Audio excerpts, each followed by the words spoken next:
Hello friends, teachers. Today we're looking at another life preparation lesson, 201, Choosing to Serve a Mission, the Blessings of Missionary Service. Our main objective is we're always focused on the Savior, is helping students to feel a desire to serve the Lord today and tomorrow and in big ways and small ways throughout their lives and to experience the blessings of that. I wanted to introduce a skill that I think will make a big difference with this lesson and every lesson, and hopefully take some pressure off of you and put the learning responsibility more fully on the students who are the learners along with us. So here's the quote. A skilled teacher doesn't think, what shall I do in class today? But ask, what will my students do in class today? Not, what will I teach today, but rather, how will I help my students discover what they need to know? Now, I think this is big because instead of saying, I've got to do this, we're looking at that happy lens of what are the students going to be doing? What are they going to be talking about and doing and sharing? And that's a friendlier, happier view of what happens in a classroom is students actively involved, not just the teacher doing all the work. So as we look at our opening learning activity, we've got this idea, and I've underlined in green, things that students can be doing. So this is what they're doing as we start class. We're going to tell them, we're going to work as a companion, just like missionaries. So they're going to have a companion. We're going to identify places where missionaries could be assigned to teach. So instead of a teacher making a bunch of mission calls and assignments, you can even say, I don't need to do that at home in preparing. I'm going to do that in class really quick. In fact, if there's a student that's there early, I'm going to give them a piece of paper and say, would you rip that paper up if you've got 20 students into 20 pieces? So just have them say it doesn't matter very much. You just rip it up in 20 pieces of paper like that. And then as you start class, you say, we're coming up with 10, because we're going to have companionships, let's say, 10 missions, cool places that you know people have served or that you'd like to serve. And who's got one? And so somebody says Colombia. So you tell your writer, okay, would you put Colombia on 2 different pieces of paper? Just quick. Colombia. And then say, okay, who's got another one? Oh, California sounds wonderful this time of year. So your writer writes 2 more, but your students are coming up with the mission locations. You've got a student writing them out. And so then you're saying, we're going to have companionships. So all these papers are in a bag. Everybody's going to pull out a mission assignment and then go right here, sit by your classmate who's your companion for the day.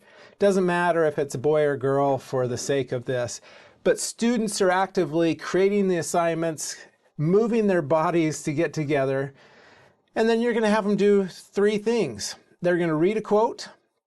So they're reading, so maybe invite them. You're going to read this out loud with your companion. So wherever you are, this is your companionship study.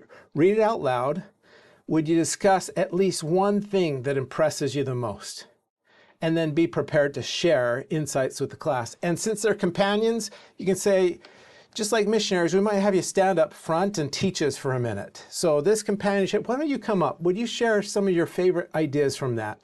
How about this companionship? Would you, who's the oldest of the missionaries? You're the senior companion.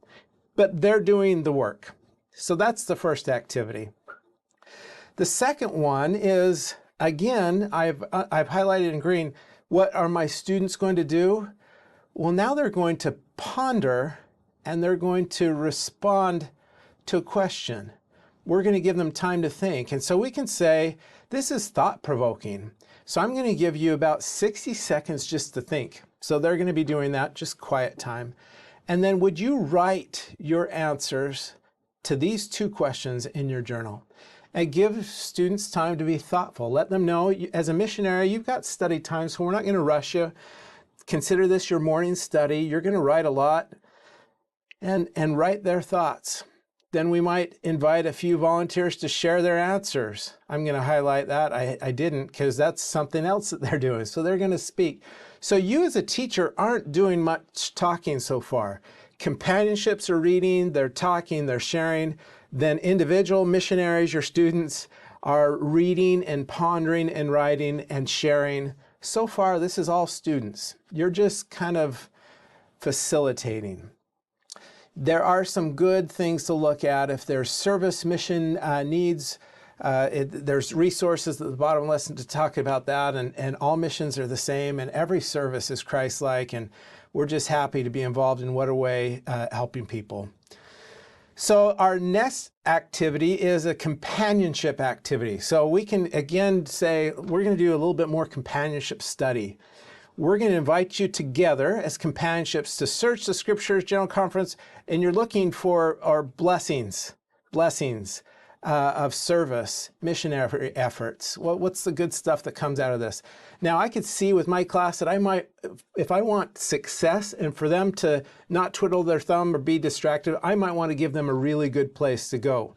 And so you've got this, there's a quote sheet, but I want to teach them about Gospel Library, and so they can learn to fish for themselves. So I might say, let's just quickly, I'll give you one start. Go to Gospel Library and go to Topics and Questions. And then you're going to go down to Missionary Work, and you're going to click on Missionary Work. And you'll see there are some blessings there, but there's also down here scriptures, talks, some things to study, some hymns, some songs, even some videos, and just let them go loose. You just say, you're on it, go. And you're going to find and maybe write down, take some notes of blessings that come to you and others as you serve the Lord in meaningful ways. Again, they're doing the searching, they're finding, they're talking. You as a teacher, just giving simple directions and then going from there. All right, as we scroll down towards the end of the lesson, you'll see that we're going to wrap it up. We've done a lot of sharing. They've found some good things. Hopefully there's been some excitement and good things. Last thing, we're going to have students come up and write a truth on the board. One of the blessings of missionary work, just something that stood out to them that's helpful. After multiple blessings have been listed, you can ask some follow-up questions to students. But again, you as a teacher have just done a couple things.